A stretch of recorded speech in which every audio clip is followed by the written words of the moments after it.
God of our weary years, God of our silent tears, Thou who hast brought us thus far on the way,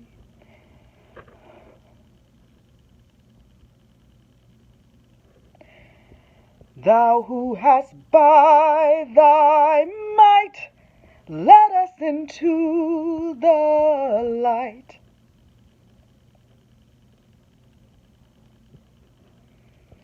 keep us forever in the path, we pray.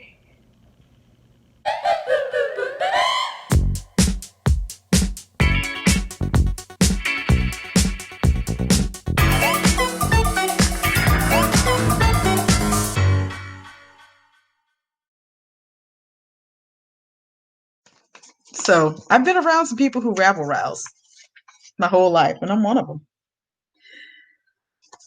Going through this book as I think about some things that might help y'all understand how I ended up being this kind of kooky girl that I am. I saved my first pay stub for being paid for a straight job because I had a whole lot of hustles when I was growing up. My first business, I was like single digit age old. My first enterprise. That'll be another time when I share those stories. But I've always been about that business and always been about my dollar. But this was my first pay stub ever. And I was working at the University of Arkansas libraries. That check I earned $82.21, issued on pay period 6/16/1996. I remember thinking, wow, that kind of like taxes kind of suck because I was supposed to have made $90. They took $7.79 out in taxes. So my net pay was $82.21. 1996. And I saved the envelope and wrote a note on here. This is the envelope I received my first paycheck in. The check amounted to $82.21. Not much when you think about it, but it was $82.21 I earned by myself. Maybe the work world isn't that bad. At least I know that payday is a good day. I would say that the transition from Iowa to Arkansas was a strange one. I was sharing an interview a couple days ago with a friend that it took moving from Georgia to Iowa for me to be called the N-word the first time. I was not called the N-word my first 8 years of living. But I remember who called me the N-word the first time. I remember where I was standing in the gym when he called me that. I remember how I reacted to it. He called me the N-word and I took his ass out. I didn't run. I was like, what did you call me? Boom, kneed him in the balls. And I went to wailing on him. I got in trouble, but I was like, that is not what I am. That is not who I am. And he never bothered me after that again. Never called me that again. I accidentally found him on Facebook the other day. That was shocking. We are not friends, nor do I feel the need to be.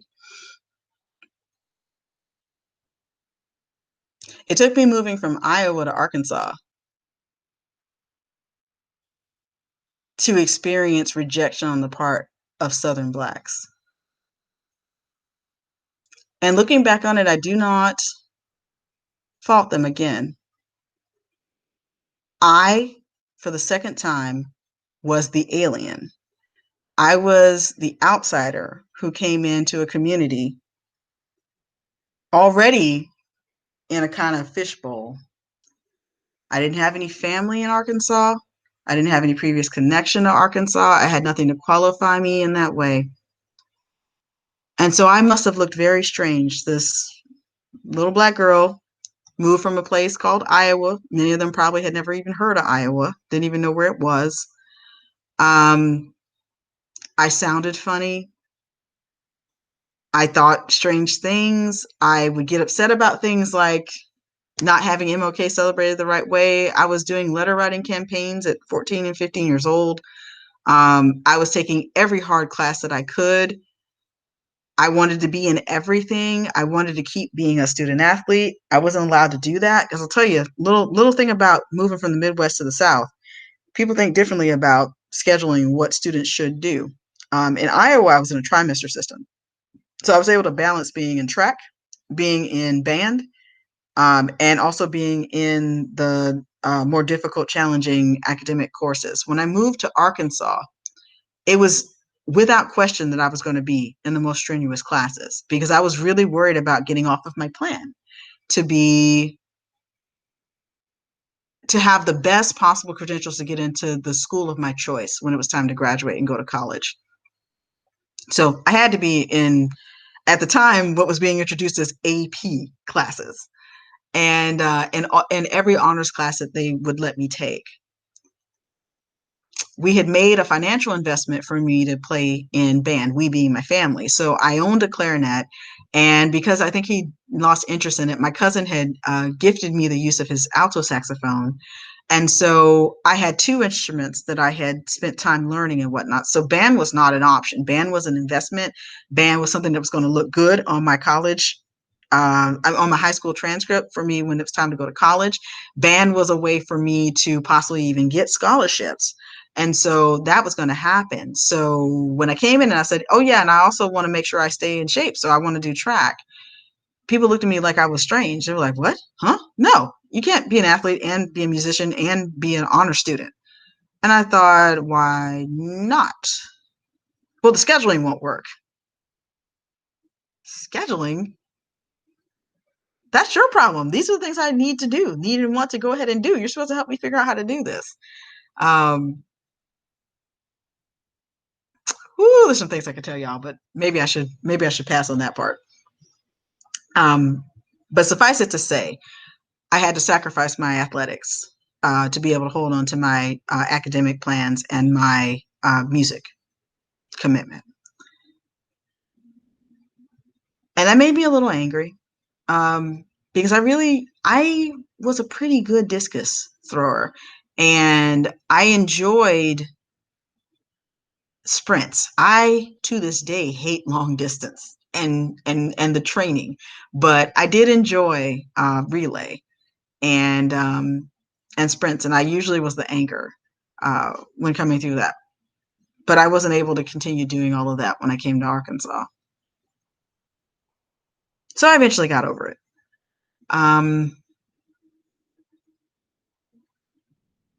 Socially, I just kind of gave up. I gave up on doing much more than saying, okay, let me see where I can fit in. So I was a bandy. I was a lit maggot. Again, the team thing, I would just look for some teams that I could be affiliated with. But I never saw myself as popular, and I never saw myself as unpopular.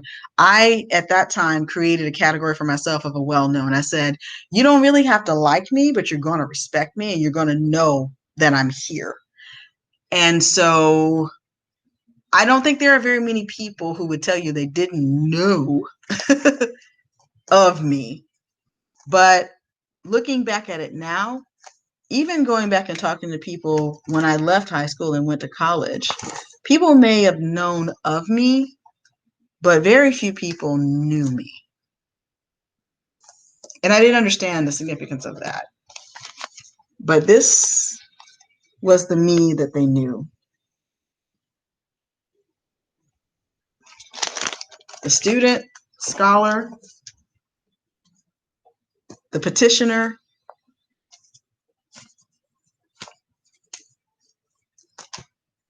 and hopefully the person who you could count on to be there when there was something that needed to get done. But I wasn't invited over to people's homes. I wasn't invited to the parties, for the most part. I mean, I had my band crew that kept me sane. My little crew, my pudster, and others. And I'm grateful to this day because many of us are still in touch with each other.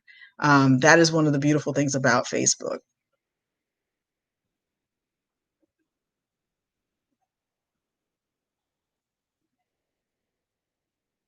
But I got through. I got through. And not everybody did. One interesting choice that I made that really altered my path, I think, of development was my principal, not the one who's on my diploma, but my principal was Mr. John DeLapp. And Mr. DeLapp was a wonderful man. He was another one of those kind of oases in the middle of nonsense I didn't understand. He very much wanted me to go ahead and go to Arkansas Governor's School. And y'all might have heard a theme recurring with me a little bit saying, you know, I know I'm going to have to be around some more Black people. I've been around white people. I've figured that out. I know how to get around, get along, do the things I need to do being in white spaces. But I was increasingly feeling like something was going to be missing in my life if I didn't figure out how to get over this wall, this barrier where Black people thought I was the little white girl. That was a label that was put on me, little white girl. Because I was too white to be Black in my behavior. In my behavior and my music taste and whatever. I mean, just, I don't even know what that means really, but I didn't like enough Black things. So Mr. DeLapp wanted me to go to governor's school. But my dad, in the course of the work that he was doing, had encountered this program called Super Scholar Excel that was run by Xavier University. And I wonder if I have that close at hand that I could show y'all too. I'm not sure that I grabbed that one when I was prepping for all of this. So I might not have that as quickly accessible as some of the other things. But suffice it to say, I chose to go to the program at Xavier rather than go to Arkansas Governor's School. I had heard things about Governor's School, not to put it down, but I'd heard things that you could get exposed to when you were there. And I was like, I don't think I want to do that per se.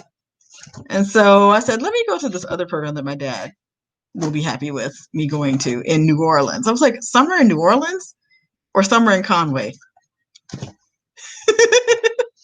So yeah, I went to New Orleans.